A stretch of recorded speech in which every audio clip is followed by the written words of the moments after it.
अमेरिकाले इरानमाथि फेरि यस्तो दबाब बढाएको छ जसले मध्यपूर्व मात्र होइन चीन र विश्वको अर्थतन्त्रसम्म असर पार्न सक्ने सङ्केत देखिएको छ। अगस्त 24, 2026मा अमेरिकी ट्रेजरी विभागले इरान विरुद्ध अपरेसन इकोनोमिक आउटकास्ट नामको नयाँ आर्थिक अभियान सुरु गर्यो। यसको उद्देश्य इरानमाथि आर्थिक दबाब बढाउनु र इरानसँग व्यापार गर्ने नेटवर्कलाई समेत निशाना बनाउनु हो। तर सबैभन्दा ठुलो प्रश्न यो छ, अमेरिकाको यस्तो दबाबपछि इरान चुप बस्छ कि जवाब दिन्छ, र यदि इरानले कडा प्रतिक्रिया दियो भने यसको असर कहाँसम्म पुग्न सक्छ। अगस्त 25मा आएका रिपोर्ट अनुसार इरानले अमेरिकाको नयाँ प्रतिबन्धको जवाब दिने चेतावनी दिएको छ। तर यहाँ एउटा कुरा स्पष्ट हुनुपर्छ, यो भिडियो इरान र अमेरिका बीच फेरि युद्ध सुरु भइसकेको दाबी होइन। अहिलेको मुख्य विषय आर्थिक र कूटनीतिक तनाव हो। अब बुझौँ अमेरिकाले वास्तवमा के गरिरहेको छ। पछिल्ला केही दिनदेखि अमेरिकी अधिकारीहरूले इरानमाथि अहिलेसम्मकै कडा आर्थिक दबाब ल्याउने सङ्केत दिइरहेका थिए। अगस्त 24मा त्यो घोषणा औपचारिक रूपमा अगाडि बढ्यो। अमेरिकी ट्रेजरीका अनुसार नयाँ अभियानले इरानको अर्थतन्त्रसँग जोडिएका विभिन्न क्षेत्र र उसको अन्तर्राष्ट्रिय आर्थिक नेटवर्कलाई दबावमा पार्ने लक्ष्य राखेको छ। यसको अर्थ केवल इरानभित्रका संस्थामाथि प्रतिबन्ध लगाउनु मात्र होइन, इरानसँग कारोबार गर्ने विदेशी कम्पनी, आर्थिक नेटवर्क र व्यापारिक साझेदारमाथि पनि जोखिम बढाउन खोजिएको छ। यही कारण यो कदमलाई सामान्य प्रतिबन्धभन्दा पनि ठुलो दबावका रूपमा हेरिएको छ। अब प्रश्न आउँछ, अमेरिका किन यति ठुलो आर्थिक दबाब दिन चाहन्छ? यसको पछाडि धेरै कारणहरू छन्। अमेरिकी पक्षले इरानको सैन्य गतिविधि, क्षेत्रीय गतिविधि र अन्तर्राष्ट्रिय व्यापारिक नेटवर्कमाथि दबाब बढाउन चाहेको बताउँदै आएको छ। वाशिङटनको रणनीति सरल भाषामा बुझ्दा यस्तो देखिन्छ, इरानको आम्दानी र अन्तर्राष्ट्रिय आर्थिक पहुँचलाई कमजोर बनाउने, त्यसपछि तेहरानलाई आफ्नो नीतिमा परिवर्तन गर्न बाध्य पार्ने। तर समस्या के हो भने इरान पहिले पनि लामो समयदेखि प्रतिबन्धको सामना गर्दै आएको देश हो। त्यसैले नयाँ प्रतिबन्धले इरानलाई कति दबावमा पार्छ भन्ने कुरा सजिलै अनुमान गर्न सकिँदैन। अब इरानतर्फै रहौँ, अमेरिकी नयाँ कदमपछि इरानी अधिकारीहरूले कडा प्रतिक्रिया दिएका छन्। अगस्त 25का रिपोर्ट अनुसार इरानले अमेरिकी दबावको जवाब दिने चेतावनी दिएको छ। इरानी अधिकारीहरूले आर्थिक मात्र होइन, आवश्यक परे अन्य प्रकारका प्रतिक्रिया पनि हुन सक्ने सङ्केत दिएका छन्। तर यहाँ फेरि एउटा महत्त्वपूर्ण कुरा छ, धम्की र वास्तविक कदम एउटै कुरा होइन। कुनै देशले कडा बयान दिनु र त्यसपछि वास्तवमै ठुलो कदम चाल्नु फरक विषय हो। त्यसैले अहिलेको अवस्थामा सबैभन्दा महत्त्वपूर्ण कुरा इरानको अर्को वास्तविक कदम के हुन्छ भन्ने हो। अब यो घटनामा चीन किन यति महत्त्वपूर्ण छ?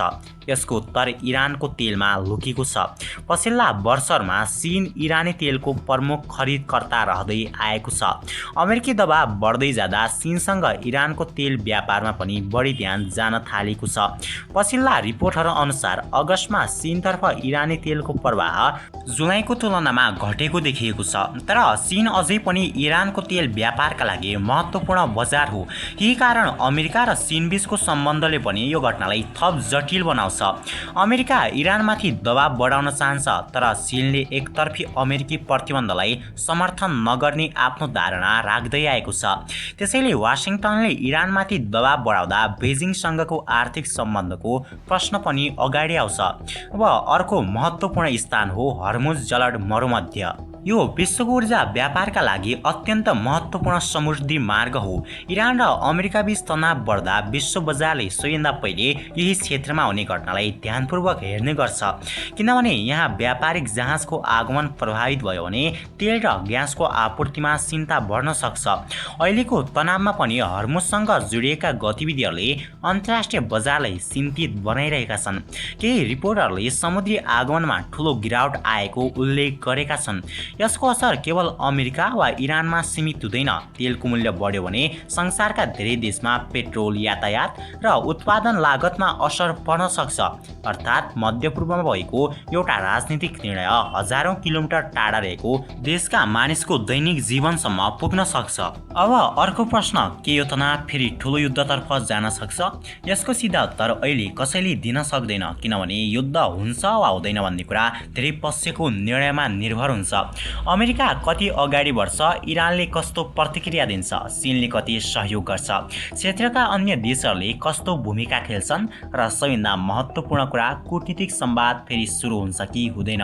यी सबै प्रश्नको उत्तर आगामी अवस्थामा निर्धारण गर्न सकिन्छ।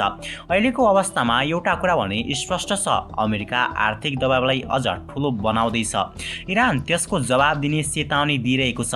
चीन इरानसँगको व्यापार र अमेरिकी प्रतिबन्ध बीच कठिन अवस्थामा परेको छ अनि विश्व बजार हर्मुज र तेल आपूर्तिको अवस्थालाई नजिकबाट हेरिरहेको छ। त्यसैले यो केवल अमेरिका र इरान बीचको विवाद मात्र रहेन, यसको प्रभाव चीन, मध्यपूर्व, तेल बजार र विश्व अर्थतन्त्रसम्म पुग्न सक्छ। अब आगामी दिनमा तीनवटा कुरा सबैभन्दा महत्त्वपूर्ण हुनेछन्। पहिलो, अमेरिकाले नयाँ प्रतिबन्धलाई कति कडाइका साथ लागू गर्छ। दोस्रो, इरानले आफ्नो चेतावनीलाई वास्तविक कदममा परिवर्तन गर्छ कि गर्दैन। र तेस्रो, चीन तथा अन्य देशहरूले अमेरिकी दबावको सामना गर्दै इरानसँगको व्यापारलाई कसरी व्यवस्थापन गर्छन्। यदि तनाव थप बढ्यो भने विश्व बजारमा अनिश्चितता बढ्न सक्छ। तर यदि कूटनीतिक बाटो फेरि खुल्यो भने तनाव कम गर्ने सम्भावना पनि रहन्छ। त्यसैले अहिले नै युद्ध सुरु भयो भनेर निष्कर्ष निकाल्नु सही हुँदैन। वास्तविक अवस्था अझै परिवर्तन भइरहेको छ। तर एउटा कुरा निश्चित छ, अमेरिकाको नयाँ आर्थिक अभियानपछि इरान सङ्कटले फेरि विश्वको ध्यान तानेको छ। अब सबैको नजर तेहरानको अर्को कदममा छ। के इरान आर्थिक दबाव सहेर अघि बढ्छ, के चीनले इरानसँगको व्यापारलाई जोगाउँछ र के अमेरिका आफ्नो दबाव अझ बढाउँछ। यी प्रश्नको उत्तर आगामी दिनमा मध्यपूर्वको मात्र होइन, विश्व अर्थतन्त्रको दिशा पनि प्रभावित गर्न सक्छ। त्यसैले यो घटनाक्रमलाई नजिकबाट हेर्नुपर्ने अवस्था छ। अहिलेसम्म पनि अमेरिकाले इरानमाथि धेरै प्रहार गर्यो र इरानले पनि अमेरिकामाथि धेरै प्रहार गर्यो। अबको दिनमा के हुन्छ, शान्ति स्थापना हुन्छ वा हुँदैन भन्ने आगामी दिनमा हामीहरूले पक्कै देख्ने नै छौँ।